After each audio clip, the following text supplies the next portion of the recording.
I'm Ajay Shankar Jagadish, final year PhD candidate in the Department of Civil and Environmental Engineering at National University of Singapore.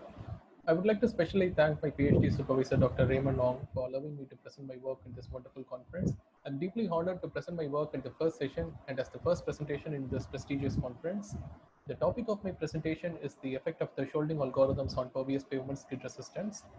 Porous pavements are widely used nowadays because of its increased permeability, skid resistance, and acoustic absorption characteristics, resulting in the reduced stormwater runoff, wet weather accidents, and tire to road noise. It has been reported in the past studies that the wet weather accidents has reduced by 80% and the tire to road noise has reduced by 3 to 5 decibels.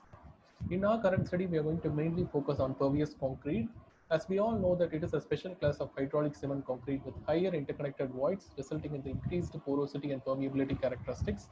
Many functional, structural, and durability characteristics of this pervious concrete mixtures are greatly dependent on the pore network properties.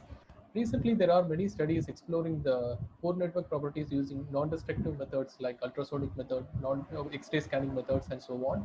In our current study, we are going to mainly focus on X-ray scanning methods. As we all know that X-rays were discovered by accident in the late 19th century, and it nearly took 75 years to fully mature and to be implemented in the non-destructive testing methods. The use of X-ray scanning in our field of pavement engineering has started by Professor Yad Masad in early 2000s in his PhD works.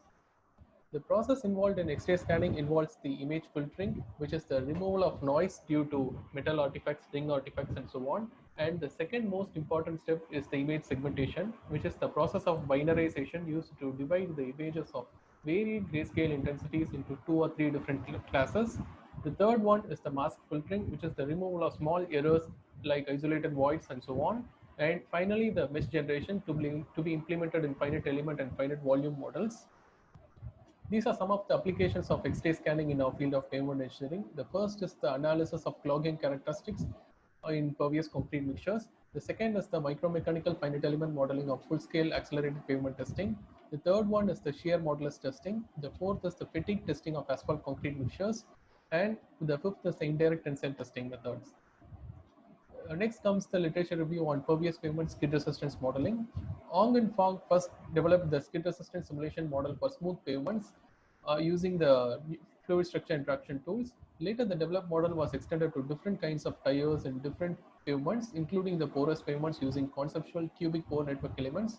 Ding and Wong recently studied the effect of hydroplaning on open-graded friction cores using the varying waterfall thickness obtained from empirical equations on the smooth pavement models. Srirangam et al. First introduced the concept of X-ray scanning in the field of tire pavement interaction studies using the coupled Eulerian-Lagrangian method. Then, the developed model was extended by Xu et al. To study the effect of hydroplaning on different asphalt pavements, including the open-graded cores, using the power spectral density and kinetic friction coefficient models. Next is the basic introduction to the image segmentation. It is a crucial step in image processing algorithms affecting the quantitative analysis of pore properties and the subsequent modeling results. It has two types. The one is the global method and the other one is the local method. Even the global method can be classified into different algorithms like histogram, shape, entropies, spatial correlations, and so on. It can be either two-level or multi-level. In our current study, we are going to mainly use the global thresholding algorithms, such as histogram-based, clustering, entropy-based, and the volumetric method. Here, the volumetric method is a special class of laboratory method in which the threshold value is obtained by calibrating with respect to the laboratory porosity values. In our study, we had developed 3 different pervious concrete samples with 3 different aggregate gradations.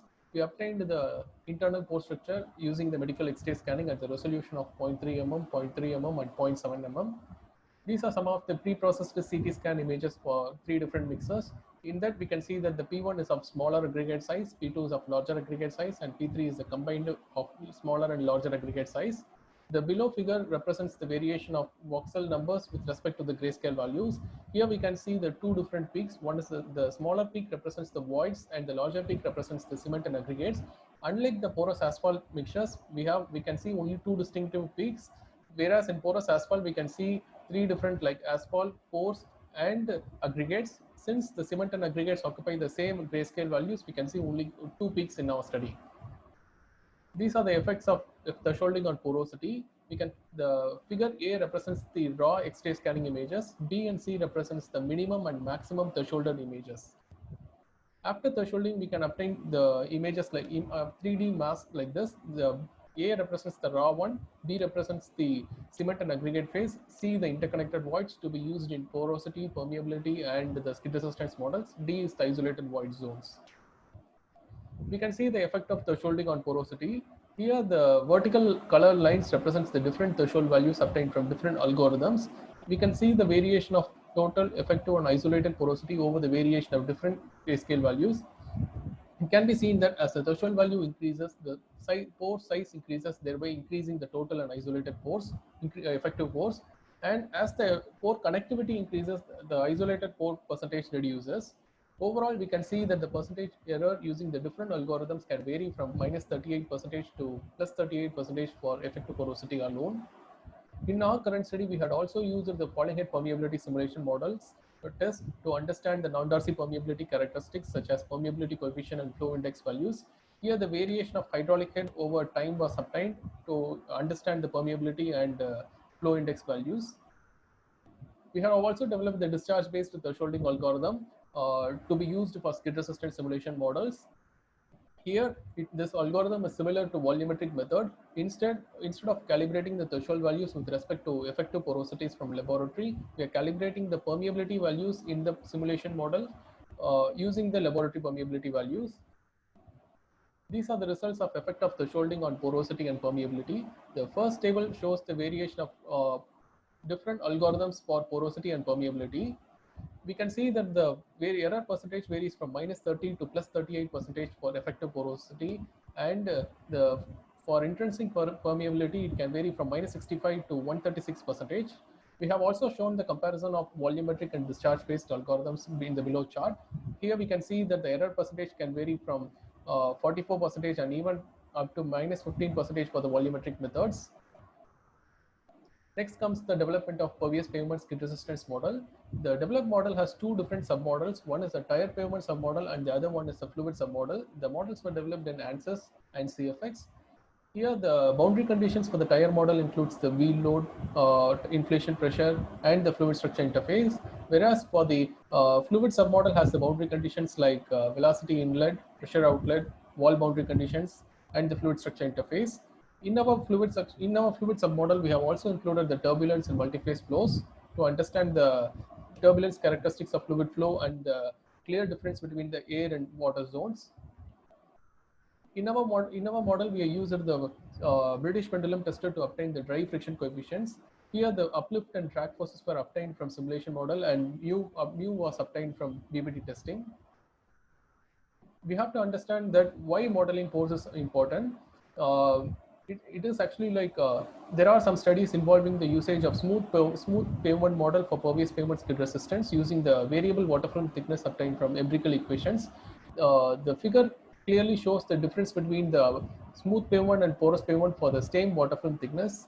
Here we can see that for the smooth pavement model, the uplift and drag forces are very high, resulting in reduced skid numbers. Hence, we have to model the pores in the pervious concrete simulation models to understand its skid resistance characteristics.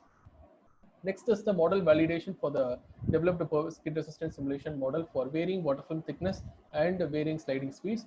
We can see that the developed model is capable of predicting the skid resistance at varying conditions. Here comes the interesting part, the effect of thresholding on the skid number characteristics. We had conducted the study for 10 different skid thresholding algorithms for 3 different samples.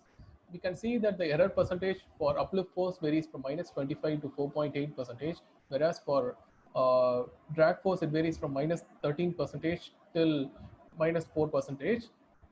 Here, the most commonly used algorithms also exhibits a higher error percentage. The Ohlson's bilevel exhibits an error in the range of -7.5 and -8.9 for uplift and drag forces, whereas for volumetric method exhibits a lower error compared to all the other algorithms in the around -2.9, -0.5, 0.29%, and so on.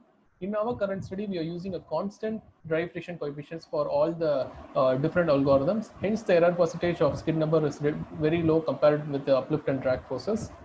In our current study, we had used the sliding speed of 64 km and water film thickness of 7.62 mm for the porous layer thickness of 50 mm. Overall, we can see that the increase in the threshold value results in the increase of uplift and drag forces, resulting in the reduction of skid number.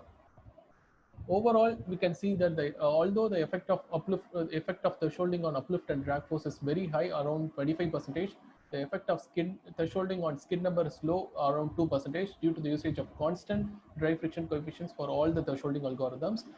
Overall, we can see that the discharge-based algorithm is capable of predicting the skid number characteristics compared to the other global thresholding algorithms accurately.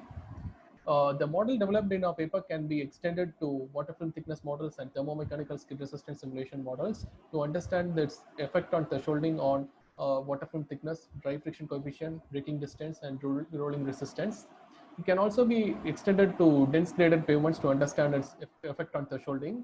Overall, it is expected that the present research will help in understanding the effect of thresholding algorithms in our field of X-ray scanning based tire pavement interaction studies.